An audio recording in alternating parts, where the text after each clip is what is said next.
అనారోగ్యం, ఉద్యోగం, వ్యాపారం అప్పులతో బాధపడుతున్నారా? వెంటనే జేకేఆర్ గురువు గారికి కాల్ చేసి అపాయింట్మెంట్ తీసుకోండి.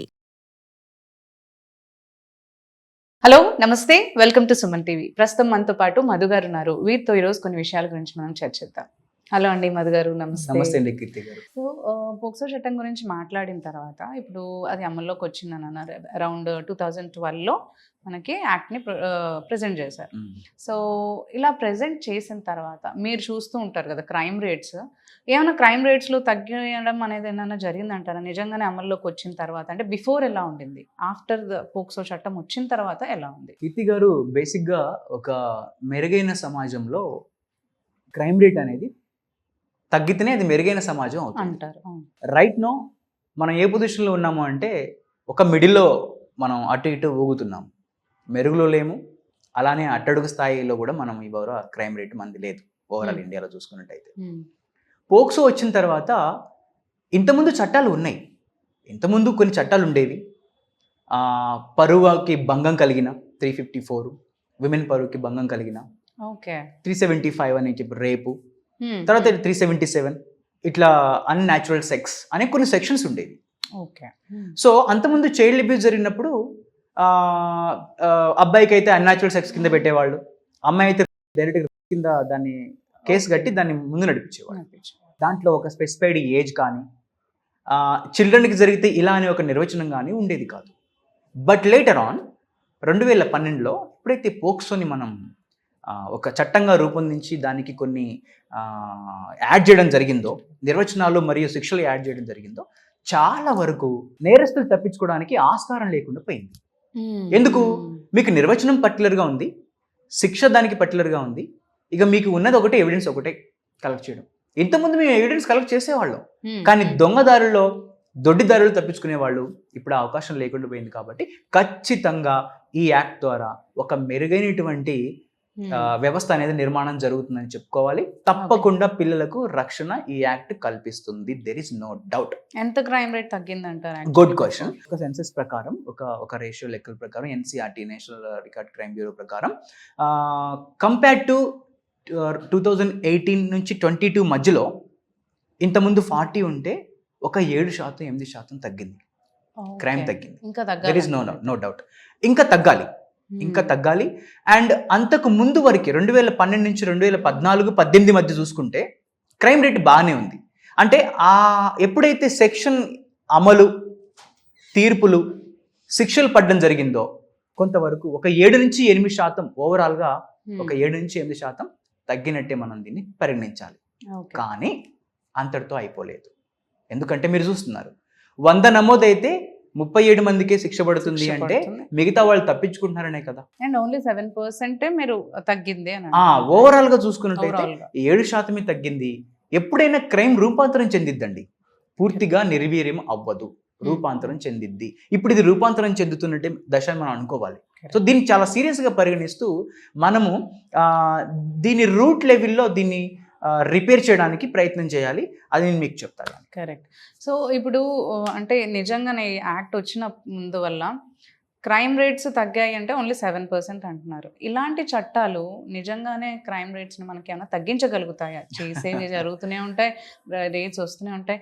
So what is the use? అంటే వచ్చినందువల్ల మనకి ఏమన్నా నిజంగా వాళ్ళ మీద ఏమైనా భయం ఏదైనా కలుగుతుందంటారా? నిజంగా వాళ్ళకి ఏమైనా ఇలాంటి చెయ్యాలంటే ఆ సిచ్యువేషన్లో అమ్మో ఇలాంటి చట్టం ఉంది అనేది ఎవరికి రాదు కదా, క్రైమ్స్ జరుగుతూనే ఉన్నాయి కదా. How does it makes any changes? ఒక చట్టాన్ని నిర్మించి దాన్ని 100% అమలు చేసినంత మాత్రాన క్రైమ్ రేట్ తగ్గదండి. ఎందుకు అంటే 150 కోట్ల మంది భారతీయులండి. ఏ ఒక్కనో మనం చూస్తాం, ప్రతి నిమిషానికి, ప్రతి 2 నిమిషాలకు ఒక రేప్ జరుగుతుందని, ఓకే, ప్రతి 4 నిమిషాలకి ఒక చైల్డ్ అబ్యూస్ గురవుతున్నాడు అనేది ఈరోజు మన సెన్సెస్ చెప్తున్నాయి. ఒక సంవత్సరానికి ఈ భారతదేశంలో సుమారు 2 లక్షల పోక్సో కేసులు నమోదవుతాయండి. 2 లక్షల పోక్సో కేసులు నమోదవుతాయి. ఇవి జస్ట్ ముందుకు వచ్చిన వాళ్ళదే, ముందుకు రాని వాళ్ళ పరిస్థితి ఏంటి? సో మనం ఎక్కడి నుంచి దీన్ని తీసుకోవాలి అంటే కీర్తి గారు, ఈ చైల్డ్ మీద సెక్సువల్ అఫెన్స్ చేస్తున్నటువంటి వాళ్ళ మానసిక స్థితి ఏంటి, దాని మీద మనం స్టడీ చేయాలి. వీళ్ళు ఏ కోవాకు చెందిన వాళ్ళు, వీళ్ళు ఎందుకు ఇలా చేస్తున్నారు? మీకు అడల్ట్ ఉన్నప్పుడు వై చైల్డ్, నీకు ఈ దేశంలో స్వేచ్ఛ ఉన్నప్పుడు వై చైల్డ్? ఈ దేశంలో నీకు కావాల్సినంత పోనీ మన దగ్గర అలాంటి అసమానత లేదు కదా, మన దగ్గర స్త్రీ పురుష రేషియో కూడా ప్రాపర్గానే ఉంది, కరెక్ట్. చాలా ప్రాపర్గా ఉంది మిగతా దేశాలతో పోల్చుకుంటే. అండ్ మన దేశంలో స్త్రీలు ముసళ్ళు అయిపోయారు, పురుషులంతా అలా కూడా ఏం లేదు. Correct. Equal ratio, this is very good country. But ఒక రూట్ లెవెల్లో ఏం జరుగుతుందంటే అండి, రెస్పెక్ట్, బాధ్యత, పిల్లల మీద ఉండవలసినటువంటి రెస్పాన్సిబిలిటీ పెరుగుతున్న మనకి, పెంచుతున్న తల్లిదండ్రులకి, పెరుగుతున్న పిల్లలకి వీళ్ళ మధ్య ఒక డీవియేషన్, ఒక గ్యాప్ రావడం వల్ల దీన్ని అర్థం చేసుకోలేకపోతున్నారు. This is what very important. Okay, so దీని గురించి చాలా ప్రాపర్గా ఆలోచించవలసిన విషయం. దీనికి ప్రతి పిల్లవాడికి ప్రభుత్వము, పేరెంట్స్, సమాజంలో తిరుగుతున్న ప్రతి వ్యక్తి వాళ్ళకు హక్కులు, బాధ్యతలు అన్నీ కూడా తెలియపరచవలసిన అవసరం ఎంతైనా ఉంటుంది. అది కాకుండా మనము అబ్బాయి అయితే స్త్రీని చూసే విధానము, అమ్మాయి అయితే పురుషుని చూసే విధానము, అందులో మార్పు రావాలండి. కరెక్ట్. అప్పుడే కానీ ఈ పెట్టిన ఈ చట్టానికి 100% న్యాయం చేసిన వాళ్ళు అవుతాం. చట్టం ఒకటి పెట్టి నేను తడిగుడ్డ వేసుకుంటా అంటే అది కుదరదు. చట్టం అన్నీ చేయలేదండి. Society is also responsible. అందుకే ఫస్ట్ మిమ్మల్ని అడిగాను. ఓకేనా, ఏమడిగానంటే protection of children from sexual offences ఎప్పుడు అయిన తర్వాత, బిఫోర్ కాదు. బిఫోర్ ఎవరు చేయాలి? మనం చేయాలి. సొసైటీలో ఉన్న పేరెంట్స్ చేయాలి. కరెక్ట్. పిల్లవాడు ఏం తింటున్నాడు, ఎక్కడికి వెళ్తున్నాడు, వాడి మూడ్ స్వింగ్ ఎలా ఉంది, ఎక్కడ కూర్చుంటున్నాడు, వాడు ఎవరితో కలుస్తున్నాడు, ఏ రకమైన వ్యక్తులతో మింగిల్ అవుతున్నాడు, ఏ రకమైనటువంటి పిక్చర్స్కి, మూవీస్కి, లేకపోతే వీడియోస్కి వాడు దాసోహం అవుతున్నాడు, ఇవన్నీ కూడా పేరెంట్స్ అబ్జర్వ్ చేయాలి. ఇంకొకటి, parents, I humbly requesting the parents of this country, please spend time with your kids. తప్పకుండా మీరు మీ పిల్లలతోటి టైం స్పెండ్ చేయండి. ఓపెన్ అప్ అయ్యి వాళ్ళతో మాట్లాడండి. వాళ్ళు ఏం చెప్తారో వినండి. వాళ్ళకి చెప్పే ధైర్యాన్ని, అవకాశాన్ని, ఆ ఫ్రీ ఆఫ్ స్పీకింగ్, ఆ నేచర్ని, ఆ అట్మాస్ఫియర్ని క్రియేట్ చేయండి. అప్పుడు పిల్లలు, అంటే ఇది ఇనిషియల్ స్టేజ్లో ఐమ్ టాకింగ్. ఇప్పుడు మనం ఒక పిల్లవాడిని పక్కింటికి పంపిస్తాం. ఏ నమ్మకంతో మనం పంపిస్తాము? మన పక్కింటోళ్ళు 20 ఏళ్ళ నుంచి మన ఇంట్లో ఉంటారు, నా ఆడబిడ్డని ఆ ఇంటికి పంపితే నా కొడుకులాగా చూసుకుంటారని పంపుతాం. కానీ ఆ పక్కింటి వాడుకున్న ఒక సైకలాజికల్ డిజార్డర్ తోటి, వాడుకున్న ఒక సైకలాజికల్ మెంటాలిటీ తోటి పిల్ల మీద అఘాయిత్యం చేస్తాడు. ఓకే, అంటే ఒక్కరోజు జరిగిద్దా? ఇది ఒక్కసారి జరిగిద్దా? ఒక్కోసారి జరగదు. ఎక్కువైతే ఫ్రీక్వెంట్గా ఇది ఎలా జరుగుద్ది అంటే 2-3 సార్లు వెళ్ళిన తర్వాత, క్లోజ్ అయిన తర్వాత వస్తుంది ఇదంతా, వాడి థాట్స్ కానీ ఇట్లా ప్రాసెస్ డెవలప్ అవుతుంటుంది. సో అప్పుడు మనము అలా రాంగ్ గెస్చర్స్ ద్వారా, రాంగ్ టచ్ ద్వారా, బ్యాడ్ టచ్ ద్వారా ఆ పాప సెన్స్ అయినప్పుడు మనము ఎప్పుడైతే ఆ ఫ్రీ అట్మాస్ఫియర్ని కల్పిస్తామో, ఆ పాప ఏమంటే వచ్చి ఆ తల్లిదండ్రులకు చెప్పుకుంటుంది, నాన్న నన్ను ఇలా ముట్టుకున్నాడు అని. సో ఇది మనం కల్పించాలండి తప్పకుండా.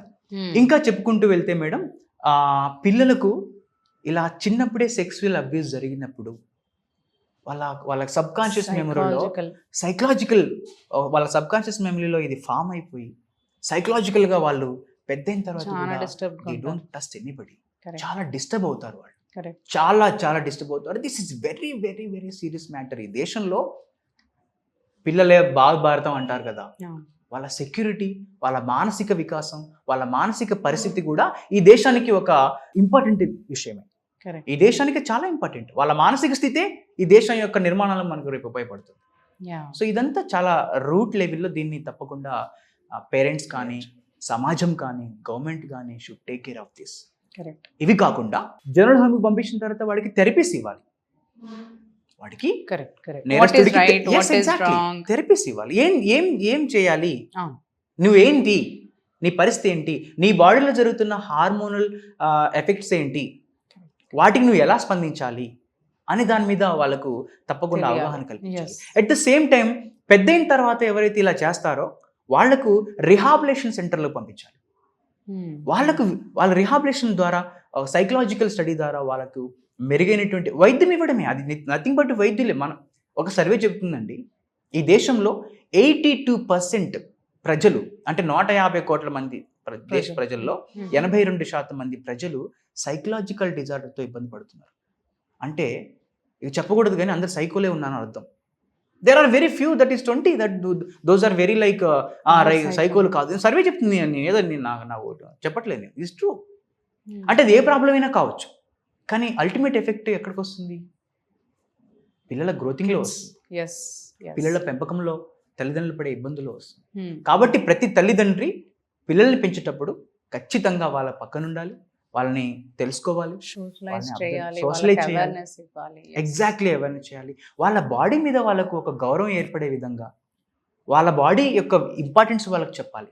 వాళ్ళ బాడీలో జరుగుతున్న హార్మోనల్ చర్యల గురించి వాళ్ళు ఎదుగుతున్నప్పుడు వాళ్ళకి చెప్పగలగాలి. ఇప్పుడు మనం చూస్తున్నట్టయితే 15-16 ఏళ్ళకి పెళ్లి చేసుకొని పోక్సో చట్టంలో ఇరుక్కుంటున్నారు. అంతే, చట్టం మీద అవగాహన లేకపోవడం. చట్టం మీద అవగాహన ఎవరు కల్పించాలండి? సమాజం, ముఖ్యంగా పేరెంట్స్, సొసైటీ కల్పించాలి. అట్లీస్ట్ బాధ్యత ఉన్నటువంటి పౌరులైన అవకాశాన్ని తీసుకొని వాళ్ళకి చెప్పే ప్రయత్నం చేయాలి. అండ్ ఇలాంటి అవేర్నెస్ అన్నీ కూడా మోస్ట్లీ లైక్ మనకి మెయిన్లీ పిల్లలకి ఇవన్నీ తెలియాలి అంటే స్కూల్స్ యాక్షన్స్ తీసుకోవాలి. ఐ గెస్ మంచి మాట. వాళ్ళకి ఓన్లీ బుక్ స్టడీసే కాకుండా ఎనీ క్లాసెస్ ఇలాంటిది ఒకటి అవేర్నెస్ వాళ్ళకి, అంటే గ్రోత్ గురించి కానీ లేదంటే ఏం చేయాలి వాళ్ళు ఫర్దర్, ఇవన్నీ స్కూల్స్ యాక్షన్స్ తీసుకుంటే బెటర్ ఏమో. మంచి మాట చెప్పారు.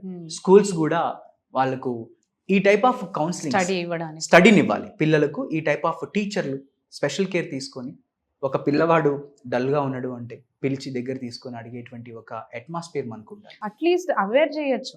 పిల్లోడిని పట్టుకొని వాళ్ళు మాట్లాడేంత టైం లేకపోయినా ఒక క్లాస్ ఇలాంటిది ఏమైనా కండక్ట్ చేస్తే వాళ్ళు ఎడ్యుకేట్ అవుతారేమో చిన్నప్పటి నుంచే. ఎందుకంటే టీవీలో వీళ్ళు అవన్నీ చూసి నేర్చుకుంటున్నారు. ఆబ్వియస్లీ ఇప్పుడు కిడ్స్ చాలా గ్రాస్పింగ్ ఎక్కువ ఉంది. ఒక క్లాస్ అలాంటిది ఏమైనా కండక్ట్ చేస్తే కొంచెం క్రైమ్ రేట్స్. ప్రస్తుతం భారతదేశం ఏం చేస్తుందంటే పిల్లలకు అపారమైనటువంటి నాలెడ్జ్ని ఇస్తుంది. ఏది మన భగవద్గీత గురించి, తర్వాత ఖురాన్ల గురించి, బైబిళ్ళ గురించి చెప్తారు. పిల్లలకి దండం పెట్టమంటారు, ఏదో శ్లోకంలు పాడమంటారు. పిల్లలు చాలా హ్యాపీగా, అంటే పిల్లలు ఏదో శ్లోకం పాడితే చాలా తల్లిదండ్రులు చాలా పొంగిపోతారు. అది కాదు కావాల్సింది. They will choose that thing later on. పిల్లలు ఏ రిలీజన్లో ఉండాలనేది వాళ్ళు నేర్చుకుంటారు. వాళ్ళకి నేర్పాల్సింది ఏంటి అంటే మీరు చెప్పారే చట్టం, సొసైటీలో ఎలా ఉండాలి, చట్టాలు ఏంటి, హక్కులు ఏంటి, బాధ్యతలు ఏంటి, ఎలా బిహేవియరల్ మేనేజ్మెంట్ అంటాం దీన్ని మనం. ఎలా బిహేవ్ చేయాలి, తప్పుగా బిహేవ్ చేస్తే ఎక్కడికి వెళ్ళాలి, ఎవరితో మాట్లాడాలి, ఇవన్నీ కూడా సభ్య సమాజంలో పిల్లవాడికి నేర్పాల్సినటువంటి ప్రాథమిక విషయాలు. మనం ఇవన్నీ చేయట్లేదండి. నిజానికి మనం ఏం చేయట్లేదు. అందుకే మన క్రైమ్ రేటు, చట్టం వచ్చి ఈ రోజుకి 13-14 ఏళ్ళు అవుతున్నా 7% క్రైమ్ రేట్ అంటే that's not the way that we are not educating in a right way అండి. దాంతోపాటు ఇంకో విషయం చెప్పదలిసాను మేడం, చాలా important. And I must say to every one, చిన్నపిల్లల మీద అబ్యూజ్ చేసే వాళ్ళలో, సెక్సువల్ అబ్యూజ్ చేసే వాళ్ళలో మన సొంత మనుషులే ఎక్కువ ఉంటున్నారండి.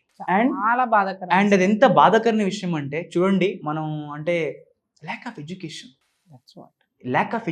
With values. కరెక్ట్, నిజం ఇది. సో ఇది కనిపెట్టుకుని ఉండాలి మనం.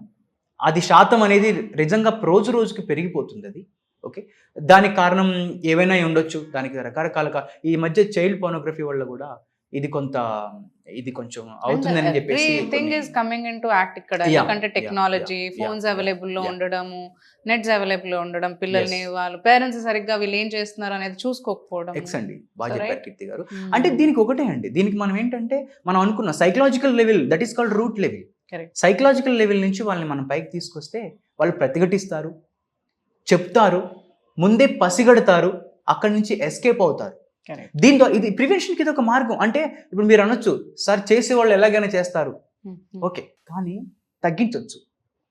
ఆ చేసేటోడికి ఎలాగైనా చేసేటోడికి మళ్ళీ అక్కడ చట్టం ఉంది కదా, వాడిని అక్కడ అలా పిక్సప్ చేయొచ్చు. సో ఇది తప్పకుండా చేయాలి. ప్రతి పేరెంట్ ఆలోచించాలి, పిల్లలకు ఆ స్వేచ్ఛను కల్పించాలి. వాళ్ళు మనతో మాట్లాడే స్వేచ్ఛను వాళ్ళకి కల్పిస్తే ఖచ్చితంగా మీరు ప్రివెంట్ చేషన్లో అవుతారు. And when it comes to you such a incident, please inform the police.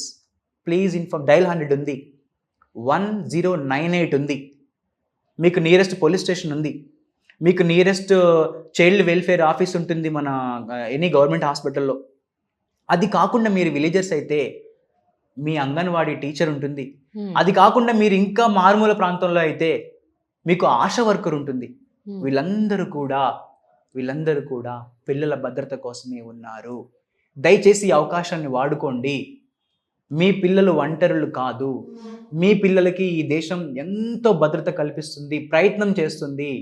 మీరు అవేర్ అవ్వండి. థ్యాంక్ యూ అండి మధు గారు. Thanks Thank you, for sharing all the information. It was nice knowing you all this like things అన్నీ కూడా మాకు తెలియడం. Thank you so much. Thank you madam. Thank you very much.